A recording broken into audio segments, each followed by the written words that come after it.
am Wien Hauptbahnhof, der Ausstieg befindet sich im Fahrtrichtung.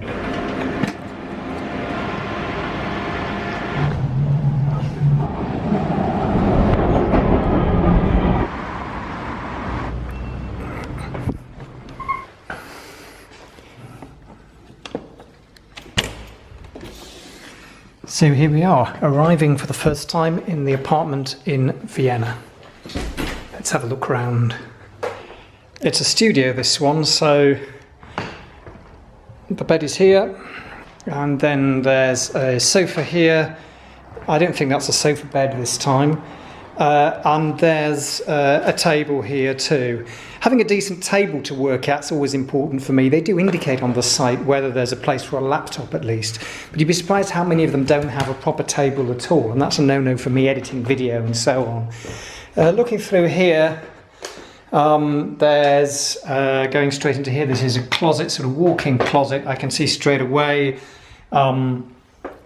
it's all empty. This is not an apartment which is lived in by the owner ever.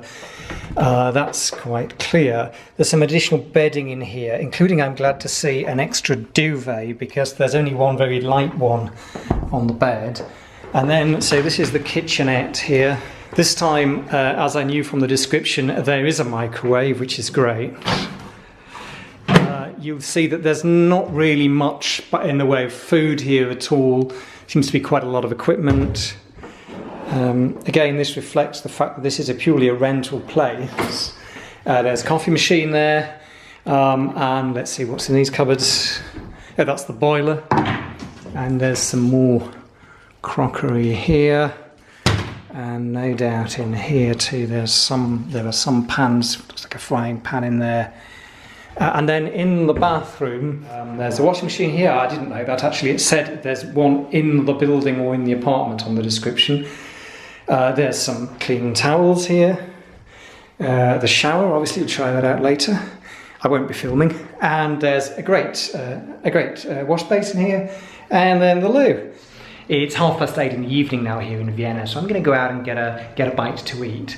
Then we can continue the conversation we started in Berlin about things that you need to look out for when you're booking your Airbnb.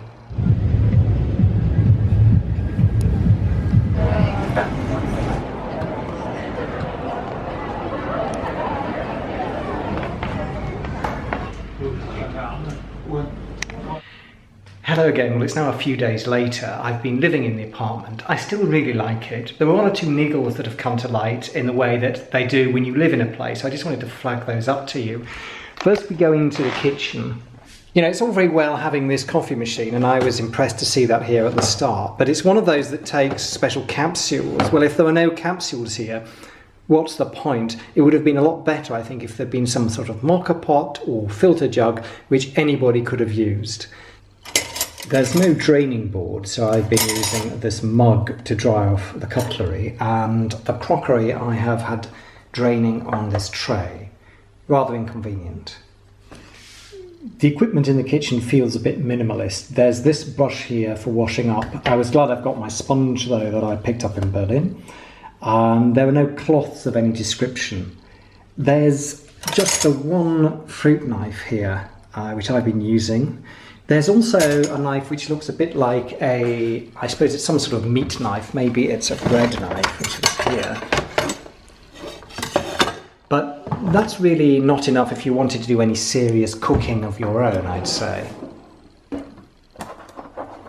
In terms of the practicalities, what's happened is you have a check-in and a check-out time. That's usually in the details once you've booked.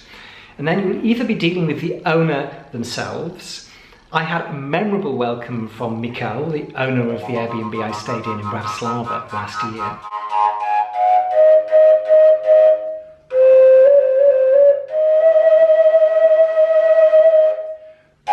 More usually though, there will be a manager. This may just be a neighbour or a friend of the owner or a relative.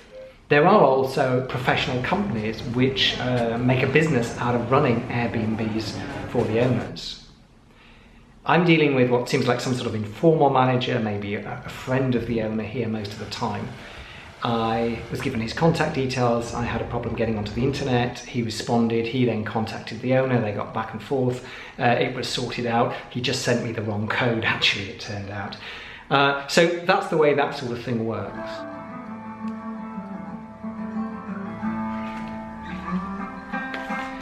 Make sure you've given some thought to the location of the apartment. Of course, it depends what you want to do in the place where you're going to be staying, but check the maps, check the intersection with public transport or taxi cabs, whatever you're going to need, and look at the reviews as well for the description of the immediate area and accessibility.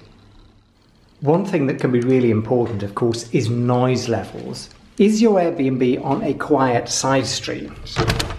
Is there good insulation from the windows?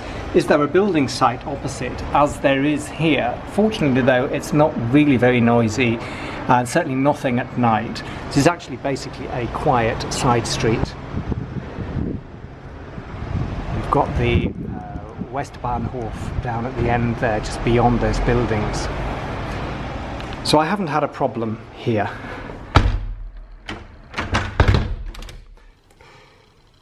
The details did say there was no shampoo provided. I bought my own shampoo and shower gel, but there is this hand washing soap here.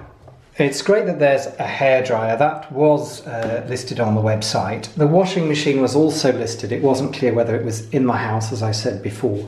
There was no powder here of any description, so I had to buy some. I've used the machine a couple of times. I've been here for a week. I'm going to have to leave that. But if you're just here for a few days and you wanted to do some washing again, it would be a bit irritating to have to buy some powder.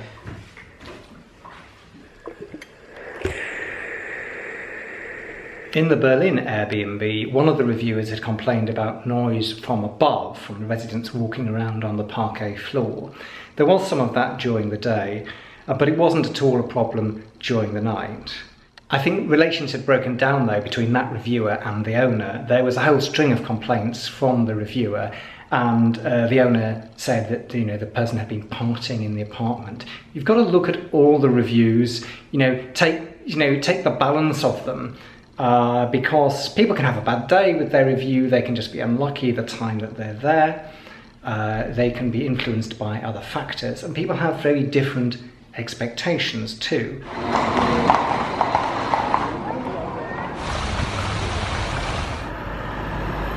I've been here 6 nights. This is the Vienna Airbnb, and now on to Bratislava. This is the Vienna International Bus Station, and all the advice is it's cheaper, quicker, easier to take the bus rather than the train from Vienna to Bratislava. Let's get on board.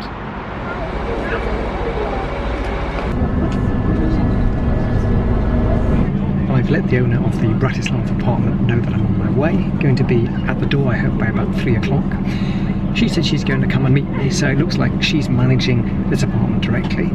So we're at the airport here now in Vienna. It's the first stop, and straight on I think now on this bus right to the centre of Bratislava.